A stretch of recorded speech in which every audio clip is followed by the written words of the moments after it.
درست پښتون له کندهاره تر اټکه ښکاره په دې پوهیږي چې د پښتنو په سپیڅلې خاوره کې د پی ټی ایم پیداېښت کومه تصادفي پېښه نه وه. د تیرو لسېزو راهیسې په لر او برپښتون افغان وطن کې د پېژندل شوي منافق دښمن لخوا د پلان شوي ستراتیجۍ له مخې د بې ګناه پښتنو نسل وژنه او پرله پسې خونړې ناورینونه پلی کیږي. دا د الله تعالی یوه الهي معجزه وه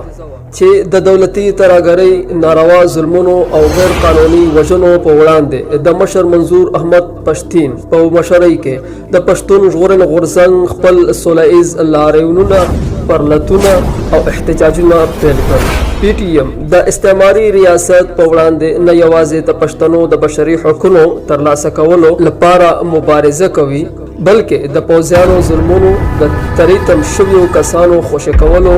د ماینونو پاکولو پښتنو ته تاوان ورکولو د یو خپلواک کمیسیون جوړېدلو د شهید نقیب الله مسجد قاتل پولیس افسر ته سزا ورکولو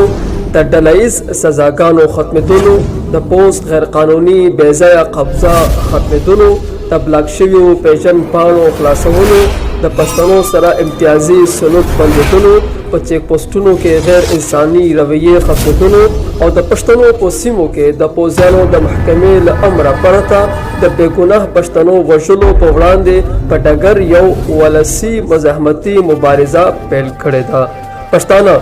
په ټوله پښتونخوا کې د پوځي اسټابلیشمنټ د ستراتیجۍ او د ناجایزو ظالمانو له لاسه ډېر سخت ځورېدلي او کړېدلي دي. د پښتون ژغورنې غورځنګ ملي مشر منظور احمد خان پښتين په وزیرستان کې یوې غونډې ته په وینا کې ویلي زه د ټول پښتون قام کیسه کوم تر څو پورې په کابل کې امن نه وي راغلی په کندهار کې امن نه وي راغلی تر هغې پورې په پېښور وزیرستان کې او په پټه کې امن نشي راتلی. موږ ټول پښتانه له یو بل سره تړلي یو. له دې امله موږ په لر او بر افغان وطن کې صلح او امن غواړو.